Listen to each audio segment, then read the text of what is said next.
mushafan warathahu, mewakafkan mushaf, mewakafkan Al-Qur'an. Nah, ini yang penting.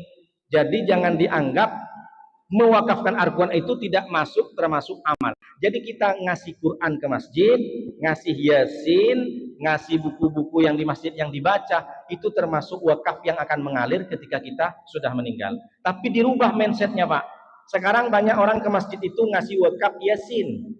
Yasin sama tahlil. Udah berserak di mana-mana, Pak. Saya tengok sobek-sobek kadang. Jarang orang mewakafkan Al-Quran, padahal Al-Quran itu lebih bagus. Bukan tak boleh, tapi kalau Yasin terlalu banyak, nanti tak dibaca, berserak, sobek-sobek, tinggal foto saja. Tinggal foto almarhum tuh, Pak. Fotonya selfie pula itu di situ. Tinggal foto berserak-serak. Maka dirubah mindsetnya, kalau ke masjid, wakafkan Al-Quran. 200.000 kali 5, 1 juta. Alhamdulillah. Berapa banyak kalau dibaca? Satu ayat, satu kalimat, satu surat, satu juz, bahkan satu Al-Quran. Berapa huruf yang kita dapat pahala dari orang. Meninggal kita, tapi Al-Quran yang ditaruh di masjid Baitul Salam terus dibaca orang, selama itu kita ada mengalir pahalanya. Maka kalau kesempatan hari ini mungkin Bapak bisa beli Al-Quran, titip sama orang yang umroh, wakafkan Al-Quran di Masjid Nabawi, di Masjidil Haram, karena di sana melipat gandakan. Salat saja 1 kali di Masjid Nabawi, salatun fi masjidi hada afdalu min mi'ati alfin, min mi'ati, dari 1000, min alfin fi masiwahu. Salat di Masjid Nabawi lebih baik daripada 1000 salat di masjid yang lain. Jadi kalau kita wakaf Al-Quran, maka 1000 dilipat gandakan oleh Allah. Mudah-mudahan kita mampu juga mewakafkan Al-Quran. Kemudian masjid dan banahu, masjid yang dibangun. Masjid yang dibangun tak mesti harus satu orang bangun masjid. Ngasih karpet ini termasuk amal yang tidak putus. Kita pernah ngasih AC, kita pernah ngasih kerikil, dan ini dibangun di masjid. Bapak meninggal terus mengalir. Selama di masjid itu ada orang sujud, selama di masjid ini ada orang ngaji Al-Quran, maka selama itu kita mendapatkan pahala. Kemudian baitan libnis sabil banahu, rumah yang dibangun untuk Ibnu Sabil. Rumah, misalkan Bapak punya kos-kosan 10, 3 pintu untuk orang yang musafir, yang kehabisan bekal.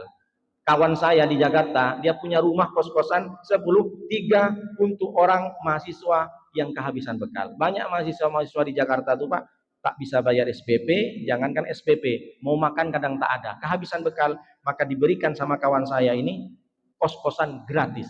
Jadi kita membuat kos-kosan gratis itu juga termasuk amal yang tidak terputus. Kemudian nahron ajrohu, membuat sungai, aliran sungai yang dialirkan, itu termasuk amal yang tidak putus.